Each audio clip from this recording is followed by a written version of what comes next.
Assalamualaikum warahmatullahi wabarakatuh. Apa kabar pemirsa Sobat TV? Senang rasanya saya De Febrian bisa kembali menjumpai Anda dalam program obrolan Karebosi. Pemirsa, kita tahu klub PSM Makassar yang dahulunya bermarkas di Stadion Mato Angin kini tidak bisa menempati stadion tersebut dikarenakan adanya renovasi atau pembangunan stadion yang mandek ya. Jadi bisa dikatakan PSM Makassar sekarang menjadi tim terakhir. Nah, lantas bagaimana status atau keadaan dari stadion Mato Angin tersebut? Saat ini kita sudah terhubung bersama dengan anggota DPRD Provinsi Sulsel, ada Bapak Insinyur Sele Asdale. Assalamualaikum warahmatullahi wabarakatuh, Pak Sele. Waalaikumsalam warahmatullahi wabarakatuh. Selamat siang. Sehat ya Pak ya? Alhamdulillah. Mudah-mudahan kita semua hubungannya. Baik, kita juga terhubung bersama dengan Bapak Rakib selaku Kabid Substantif Satpol PP Provinsi Sulsel. Apa kabar Pak Sultan? Ya, baik. Kabar baik, alhamdulillah. Sehat Apa ya? kabar Kak? Sele?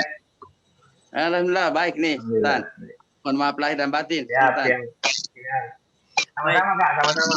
Ya. Maaf lahir batin juga. Baik, mungkin pertama saya ke ini dulu deh, ke Pak Sele terkait dengan pembangunan Stadion Mato Angin. Bagaimana Anda melihat progres dari Stadion Mato Angin ini? Jika memang sebelumnya polemik-polemik stadion ini sudah biasa terjadi.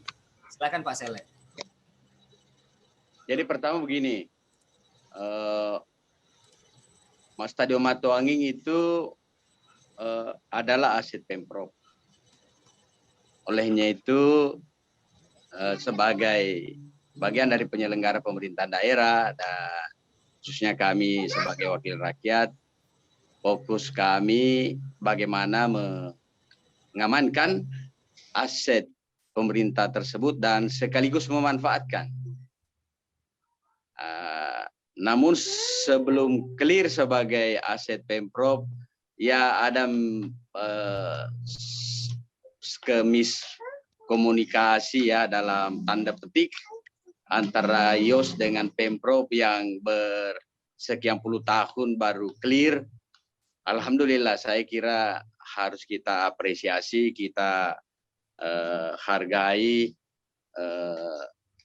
YOS dalam hal ini Dengil di Ilham Samatalata yang dengan berbesar hati kemudian menyerahkan ke Pemprov aset itu, lalu kemudian dengan dasar itulah kemudian Pak Gubernur ketika itu merencanakan untuk melakukan renovasi ya, dan ternyata waktu itu Pak Gubernur rencananya tidak main-main.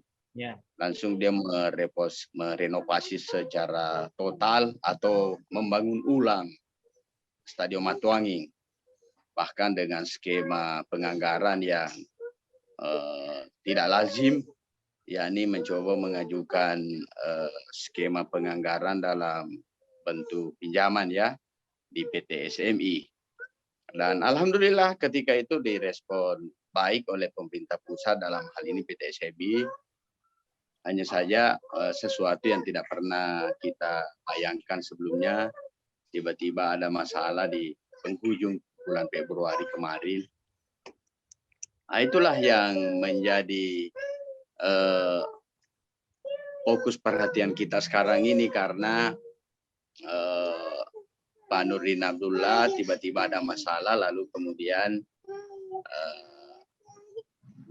menjadi tanda tanya apakah gagasan besar atau rencana besar pemerintah provinsi yang dinahkodai Pak Nurdin Abdullah itu bisa tetap jalan sebagaimana rencana awal. Kita di DPRD provinsi karena kita sudah tetapkan APBD 2021 dan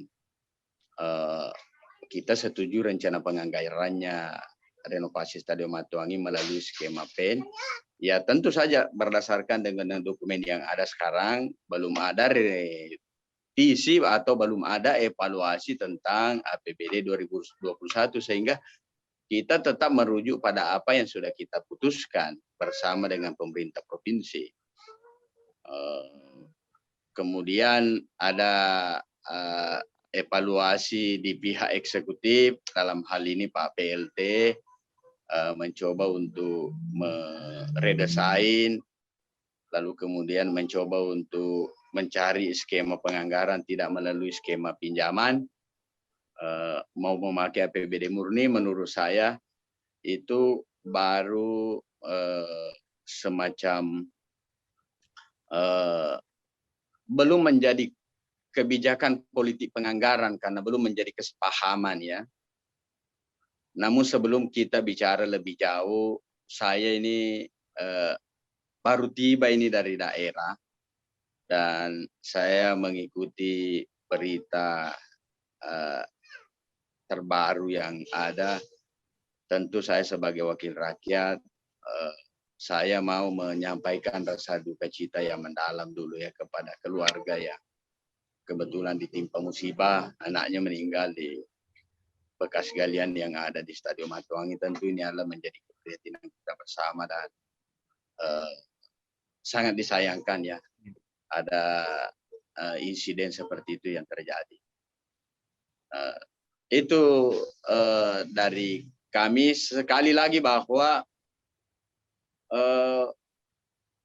posisi aset Pemprov dalam hal ini Stadion Matuangi sekarang ini menurut saya itu yang perlu dijaga dengan baik. Tidak singkat prosesnya, panjang, amat panjang malah. Di antara sekian gubernur yang ada sebelum Pak Nurdin Abdullah, baru ketika Pak Nurdin Abdullah lalu kemudian clear antara pemerintah provinsi dengan pihak IOS. Nah, momentum ini menurut saya yang harus dijaga dan suasana kekeluargaan ini menurut saya yang harus kita tempatkan di atas segala-galanya ya.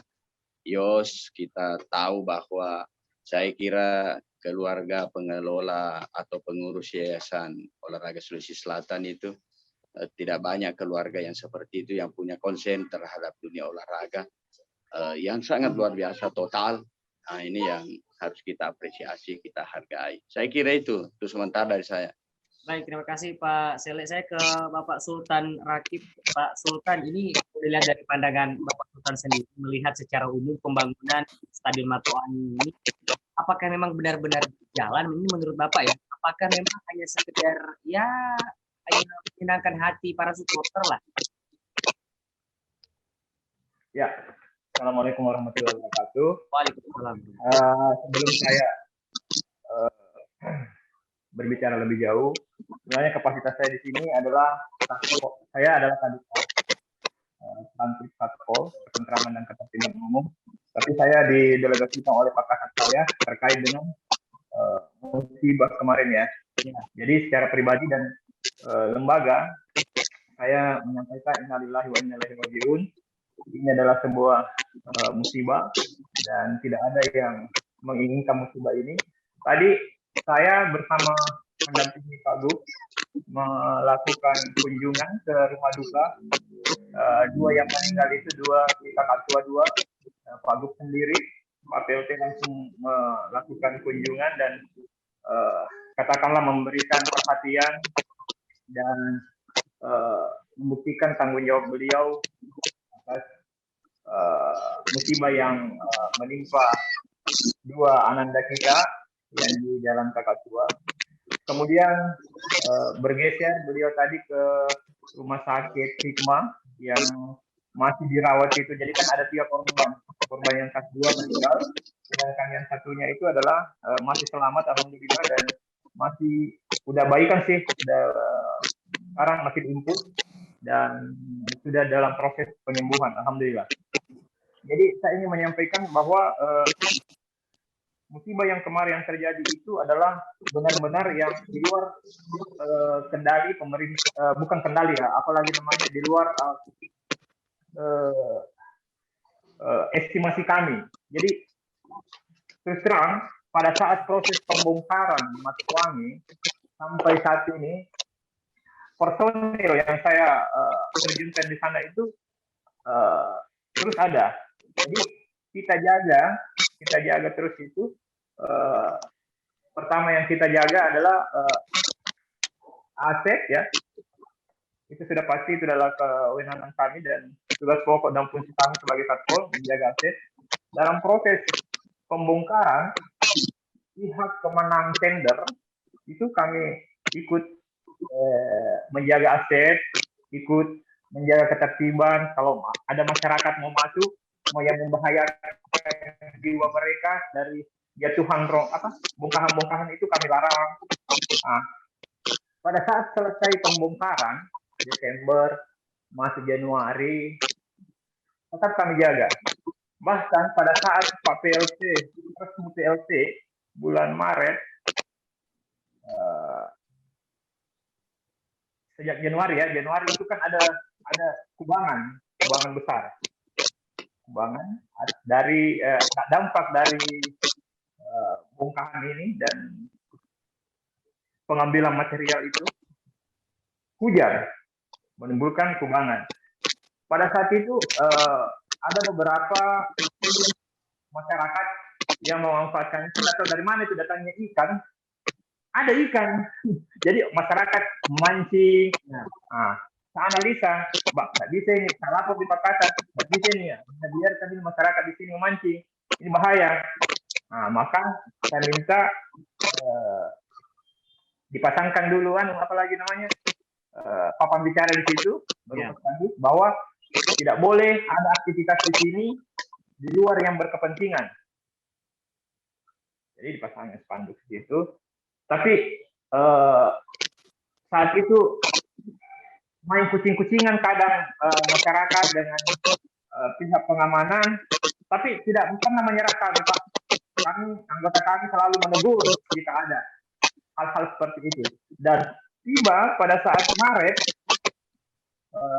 perintahnya Pak PLT pada saat itu kepada Kapolres bahwa dan aset ya tutup segera itu karena selesai di pembongkaran, tutup segera lapangan Matuangi supaya akses rentang kendali juga penjagaan itu kalau ditutup itu sempit. Jadi saat itu kami koordinasi dengan BKAD, Badan Keuangan Aset Daerah, dan saya ingin menyampaikan juga di sini bahwa Matuangi itu pengelolanya adalah Pemprov, dalam hal ini Sekda. Sedangkan kuasa pengguna itu ada pada Dinas Olahraga.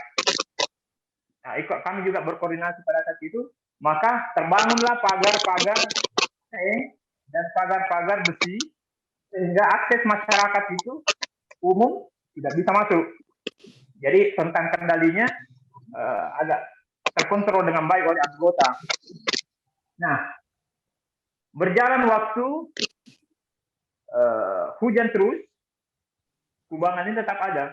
Dan kubangan ini ternyata 3-4 meter. Ada spot di situ, ada 2 spot yang memang mungkin karena pancangnya ya, yang pancangnya dari bangunan tribun itu sehingga membuat sebuah kubangan, dan itu kondisi itulah yang membuat kubangan. Dan saya ingin menyampaikan di sini, jika berdasarkan standar operasional prosedur, terus terang kami sudah melalui itu, sudah memenuhi itu. Pertama adalah pemagaran, kedua adalah pemasangan papan bicara, ketiga adalah penempatan personel di lapangan Matuangi itu. Jadi dan laporan anggota saya, pengendali lapangan saya di sana, mengatakan bahwa setiap kali kami menegur anak-anak, mereka selalu istilahnya kalau orang Bugis dicobi-cobi. Oke. Apa ini? Kenapa kita jadi begitu? Jadi kadang